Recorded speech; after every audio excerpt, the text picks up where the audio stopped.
And welcome back to Adventures in DevOps. I almost can't believe it. Attribute has returned to sponsor the podcast for a second week in a row. What they are doing in the FinOps space is genius. They call it FinOps without tagging, and it's the first runtime technology that analyzes your infrastructure instead of relying on billing reports, exports, and tagging. It's for architecture, ops, and platform teams that need visibility into product customer attribution for spend or insight into cost anomalies without wasting hours. They capture the cost based on actual application usage generated from Kubernetes, databases, storage, and over 35 multi-cloud services. And they even break it down by microservice all the way to the database query level. And I don't think I've ever seen another tool that does quite that. So you'll want to check them out. That's Attribute, and I'll drop a link in the episode description. And now back to the show.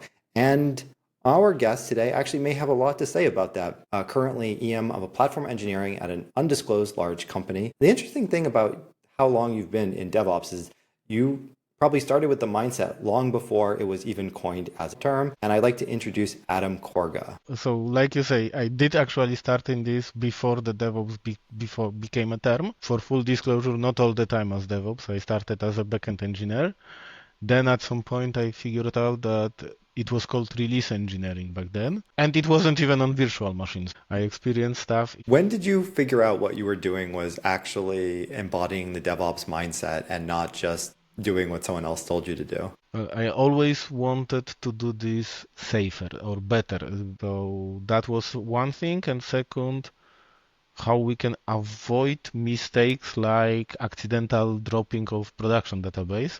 Spoiler alert, I did that. First thing that came to mind was the incident that one of the quote unquote AI providers had where they dropped databases programmatically through their LLM accidentally of their customers.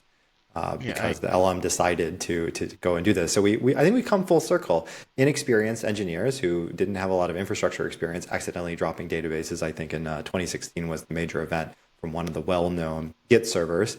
And now we're to having LLMs do it. Illustrates the famous joke about there are two kinds of people, that people who do backups and people who will do backups. If you work in DevOps, you know that there is also third category, people who test if their backups are working. Thinking about GitLab, where they had an issue with their Postgres QL database, and I think it was Postgres, it may have been MySQL, and they accidentally dropped the production database instead of the replicated one because replication was failing. And this was That's a different story, because I thought about the GitHub situation where they ran RMRF by accident. They had 5 backups. One wasn't working for a couple months.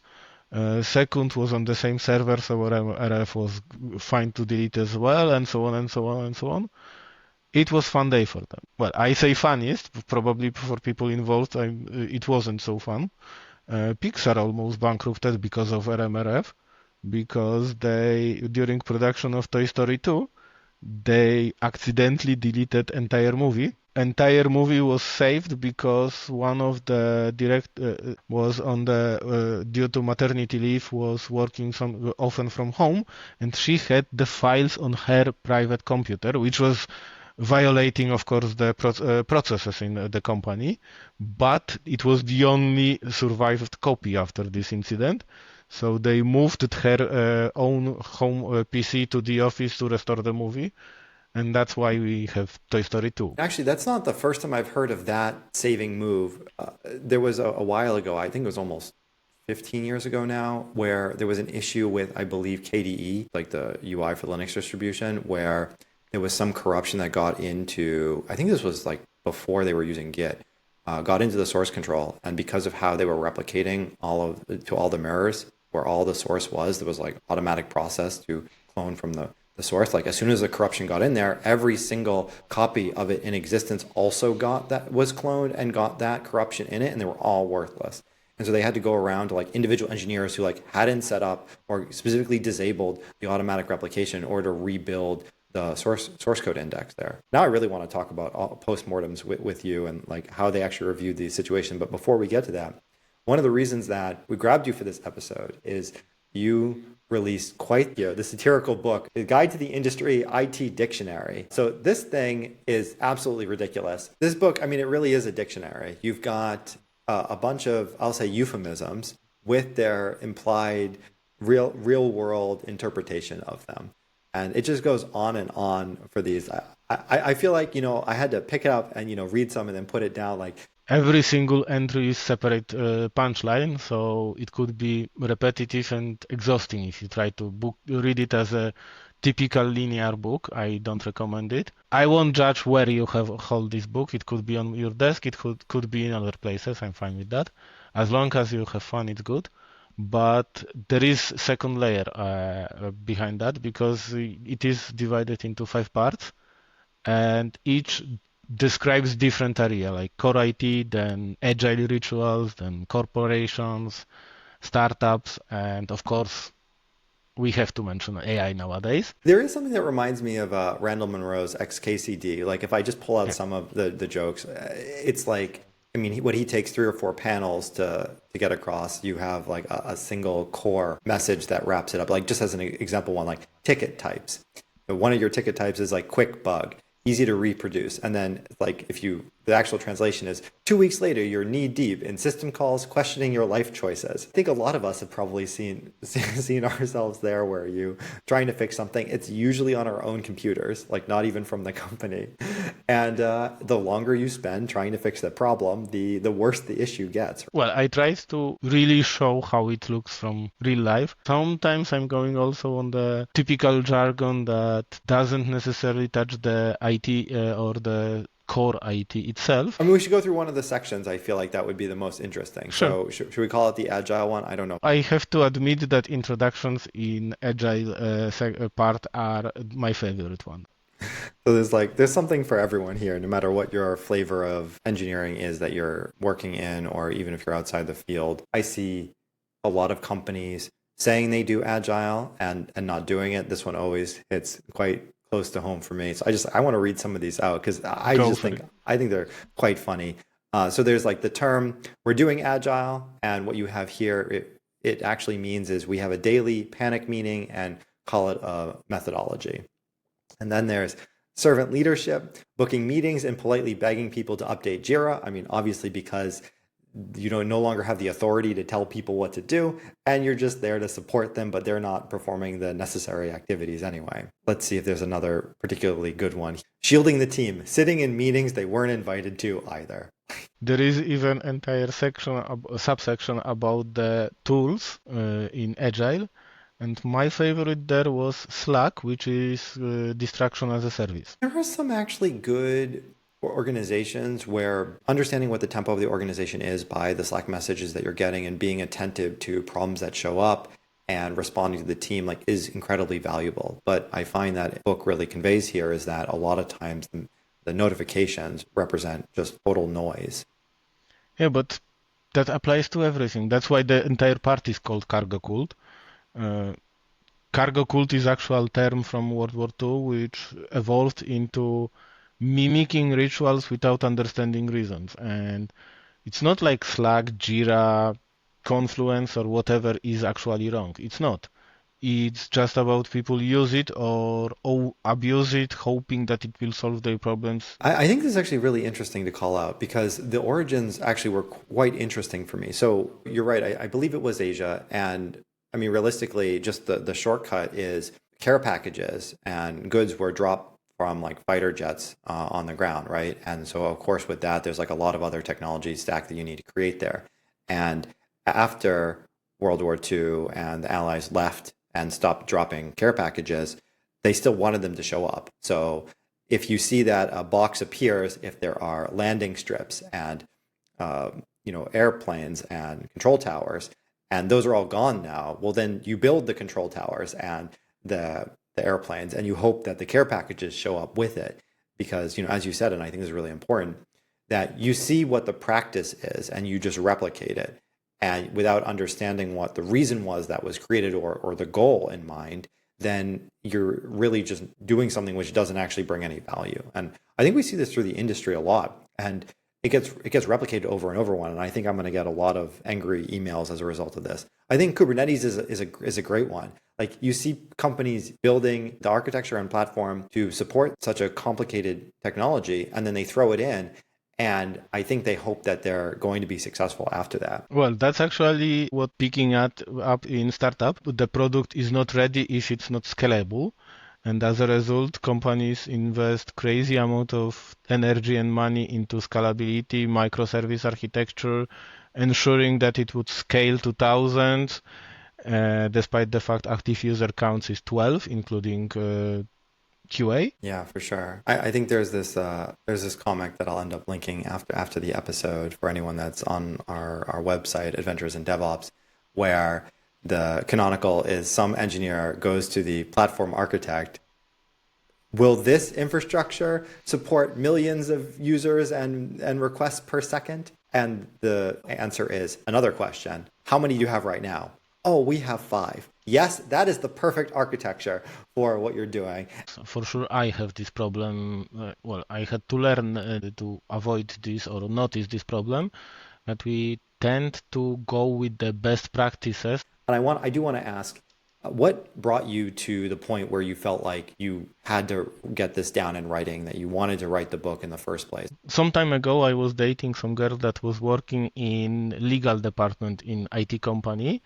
And as a small gift/joke, I offered to give her a translation of terms that people in IT use to say that others are stupid without saying that openly, like classics like layer 8 issue. Then I added some translations of terms or phrases that people tend to use to sound smart while saying that they have no idea what's going on. And over time it started growing. I realized that this also could be described, this could also be described. I continued adding, and when my table of contents, which was pretty much just a draft of topics that I'd like to translate. Once I had that, I looked at it and I found this underlying structure that evolved into those parts. Somebody asked me if I was looking at him from behind his back at his desk, so it's lived and experienced, but I tried to make it accessible nevertheless. Once you start writing, you realize that, well, I realize for sure, probably others would have the same effect, that there's more to say, there's more there, and we already started talking about the topic of the what comes next, because I already started writing the next book, which would be very friendly and not so easy to promote, title Fuck Up Almanac, which will be literally collection of disasters in IT and civil engineering with a focus on post-mortem. Still very cynical in most cases. I'm sure you've got the 45-minute catastrophe of Night Capital in there. Of course. That's the cornerstone of Post-Mortems. That's the one that you see and you're like, you know what, I'm going to keep a link to that. The Night Capital was when they wanted to automate trading, and they deployed new version. They deployed it on all the systems except they didn't update one server that still had the test mode enabled, which means that it was creating enormous amount of trades with catastrophic consequences, and I'm not sure, but in 45 minutes they lost something like $800 million or something like that. But there was also an interesting story, and I think it was about Ethereum, and that's something I don't remember in details, but basically there was a bug in the contracts implementation that allowed with frequent enough trading you could get paid, and before this was deducted from the other account, return it. So if you did it properly, you were pretty much creating this from scratch. You're talking about the hard fork of the Ethereum blockchain before it was what it is today. It was Ethereum Classic. There was this idea of programmatic governance of organizations using smart contracts. So unlike Bitcoin, Ethereum supports programmatic execution. And someone abused that contract. Basically, the order of operations in the contract didn't ensure that someone wasn't withdrawing more money than another contract allowed. And you're absolutely right. I mean, this is the thing with blockchain, though. I think the post-mortem here is, in a way, like, why did it happen? But also the path forward. So in some way, the value was, what can we do about it? And the thing with blockchain technologies, with the public ledger, is that if enough people decide, consensus, right, that what happened isn't okay and it should be different, then they go and they make it different. And that's how we ended up with Ethereum that we have today. Actually, it's not even the Ethereum we have today, because that was still when the consensus algorithm was based off of proof of work. And now we have Ethereum 2.0, which is based off of proof of stake, which penalizes people with monetary punishment. So there's been evolution here. So in some way, I guess my question is going to be, postmortems have value then, right? Yes, huge. At least my recent experience, that's another area where those cargo cults appear. That, for instance, quite common root cause analysis technique, which is 5 whys. I've seen multiple times when people were so stuck on these 5 whys that as a result, some people were artificially bloating the reasoning, and suddenly one single answer was split into 3 points just to hit the magic 5 at the end. Or in other cases, somebody hit 5 and stopped analysis right when the analysis was starting to be interesting. Why do you think that a lot of like root cause analysis or postmortem meetings that happen after major events don't push through that investigative phase and are able to get to what the real insight is? Why are they stopping right before that threshold? If I had to ask, I would say there are 2 reasons. One is as soon as I can throw the ball outside of my garden, it's enough. Changing the purpose from finding what happened and how we can avoid to proving that it's not my fault. Second is just a typical lack of time. I do think we see the pendulum swing back and forth a lot in technology. And I don't know if this is just my experience or technology itself, or because I have a limited view and it happens other places as well. But it does really seem like a lot of organizations are somewhere. They have a certain mindset. And when things don't work right, their strategy, and almost seems like their first and only strategy, is do the extreme opposite of whatever that thing is. And then 5 years later, the organization's in a different place there, and they see problems with that extreme. And so then they swing back to the other way, which by that point, everyone who had left the first extreme is now gone. And you're only left with new people who have the pain of the decision that was from the past, and swinging the pendulum back, and now are doing basically the wrong thing again, or something else incredibly wrong in a different way. I think you're really on point though there with the It's not just in technology. The pendulum and tendency to extremes is just in human nature. I think you're absolutely right about why companies are stopping their postmortem process too early. It goes back into the fact the incentives are aligned for short-term deliverables or focus. And I don't see any reason why this wouldn't just continue to snowball and cause us bigger problems. So maybe, in your research that you've done here, has there been any call-outs for identifying how companies or organizations can stay methodical and realize they need to complete the process, optimize for long-term value opposed to falling back on just delivering a short-term? You can only say that it is a lot about common sense. One example of value of postmortem is why airplanes have circle windows.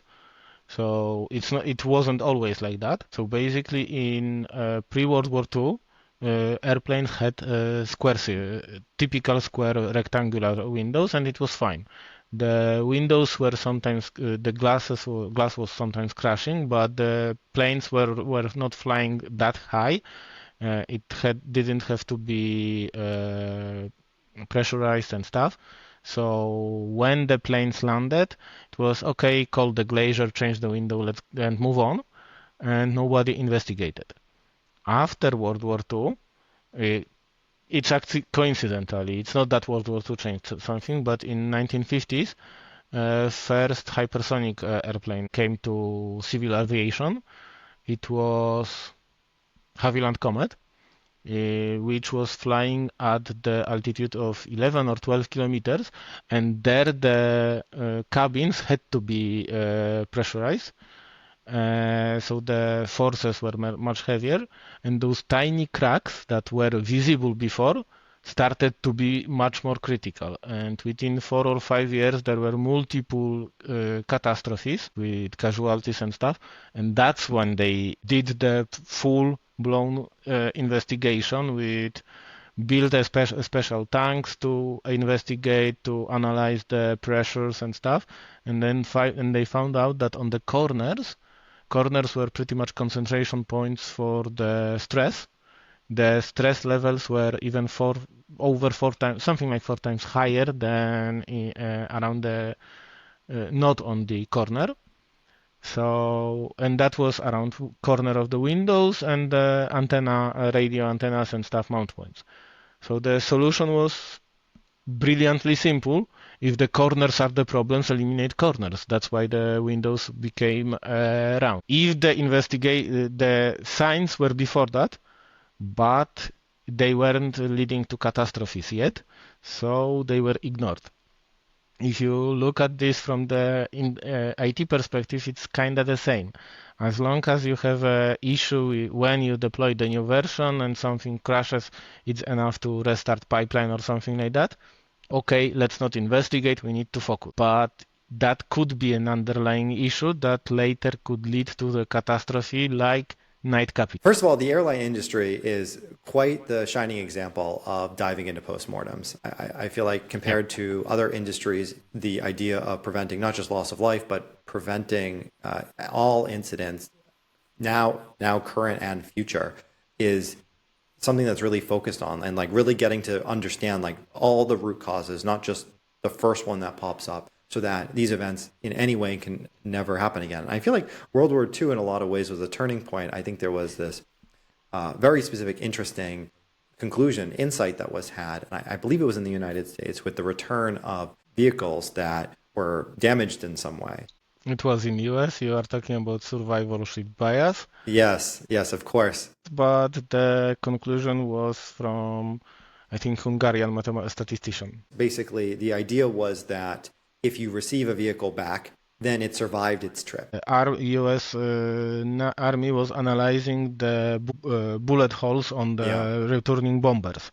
And their initial intuition was that if that's where the planes were hit, they need to fortify those points. And just this Hungarian statistician pointed out that, hey, stop, if you see those holes, you don't see holes on other parts, that means that the planes that were hit there did not return. And that's also a very strong case for postmortems, because it's very easy to focus on the success stories, but the real learning, real data lies in the disaster. It's very counterintuitive, I think, is the conclusion that a lot of times we come to here. And that it's almost like if you aren't coming to a counterintuitive conclusion, then maybe you're missing something critical about your postmortem process. And I think this is where the survivorship bias comes into play. You have a release or an incident and you sit down in a meeting and you discuss things, and the conclusion invariably is like, we need more tests.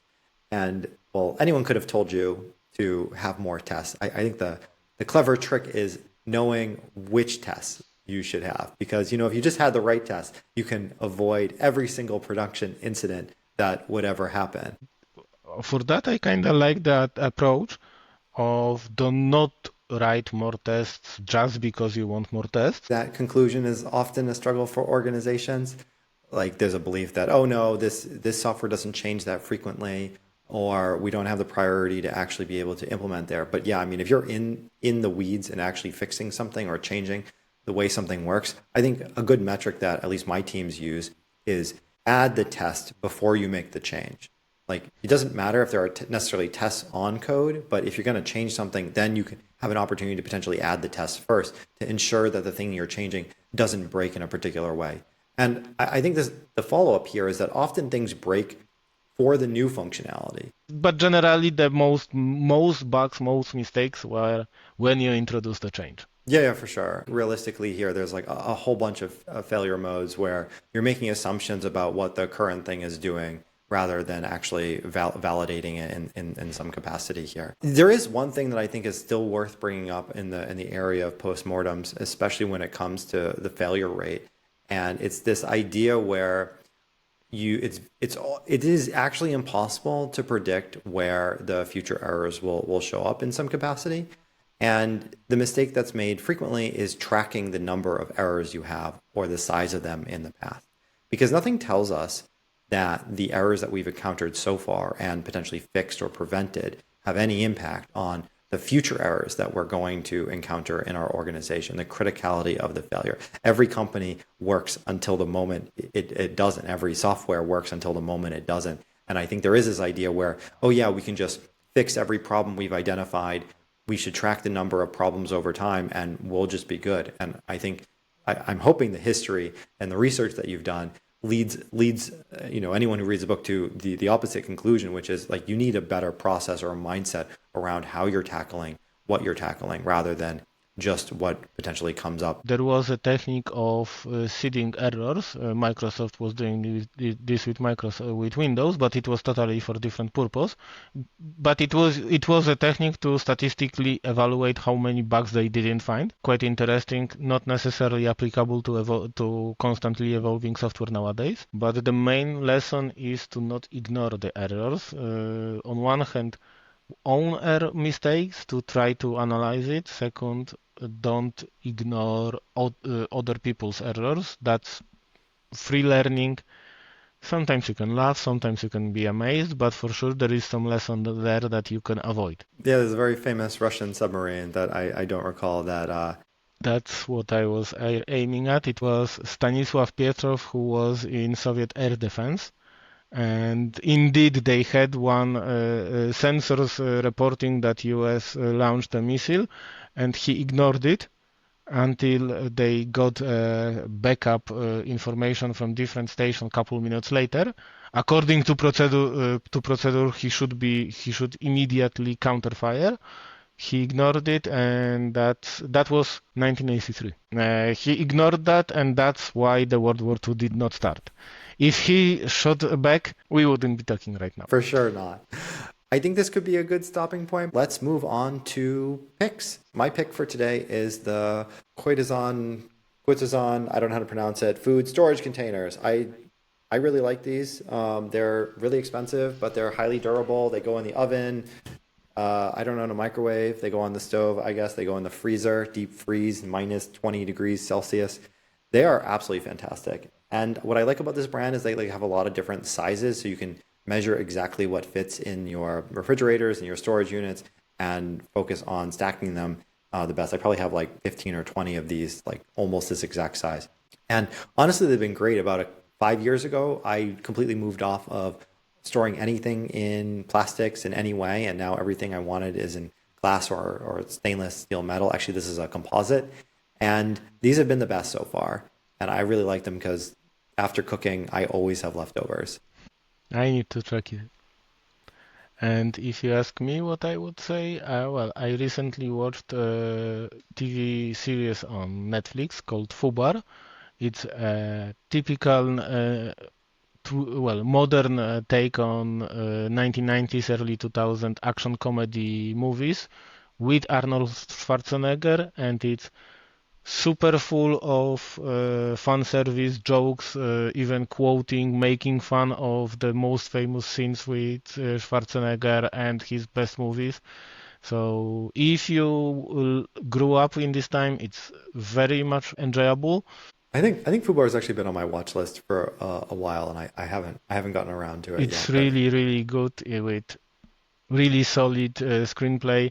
Of course, it's spy movie, so full of physical absurds. But in the rules of the presented world, it stands on its legs, and you can really enjoy it. Okay, well then I guess that's going on someone's watch list. That will be in the episode notes. So at this point, I will just say thank you, Adam, for coming on to the show and talking about your book and your future upcoming book. I feel like the Post-Mortems will be really interesting, and maybe we'll get you back on it at that point. Well, thank you for having me. Thank you for a very nice conversation, and I would be super happy to be back. And with that, I'll say thank you to Attribute one more time for sponsoring today's episode. Thanks for everyone listening, and we'll be back